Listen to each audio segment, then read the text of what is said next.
In today's video, I'm going to teach you how to create a Setmore account. Setmore is a fantastic platform that helps you manage online appointments with ease, making it a perfect solution for businesses looking to streamline their scheduling process. Let's get started. The first thing you'll want to do is navigate to the Setmore website. You can do this by opening your web browser and typing in www.setmore.com.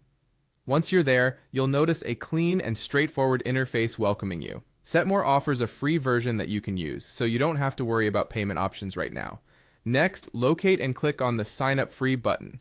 It's usually positioned prominently on the homepage to make it easy for new users to get started. Clicking this button will take you to the registration process. Now, Setmore gives you several options to create an account. For a smoother experience, I recommend using the Continue with Google option. This method is convenient because it removes the need to remember another password and speeds up the sign-up process, especially if you're already logged into your Google account on your browser. Once you choose to continue with Google, you'll need to select the Google account you wish to associate with your Setmore account.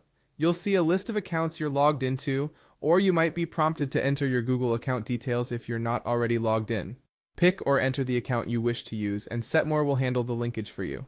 After successfully linking your Google account, you'll be prompted to enter a brand name. This is the identity your clients will recognize you by, so make sure it represents your business or service well. Type in a brand name that captures the essence of what you offer.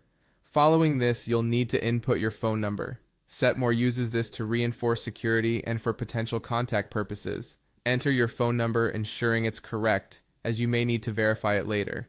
With your phone number entered, click on the next button to proceed. This step is essentially a form of confirmation, letting Setmore know you've filled in all your details accurately and are ready to set up your account. Finally, click on the Finish button. This step wraps up the initial setup process, and just like that, your Setmore account is created. You're now ready to start exploring its features and configure it according to your business needs. Remember, the Setmore platform offers plenty of customizable options to tailor your scheduling and booking process. So take your time to explore and set it up in a way that best supports your business operations. I hope this guide was clear and helpful. Enjoy your new Setmore account and happy scheduling.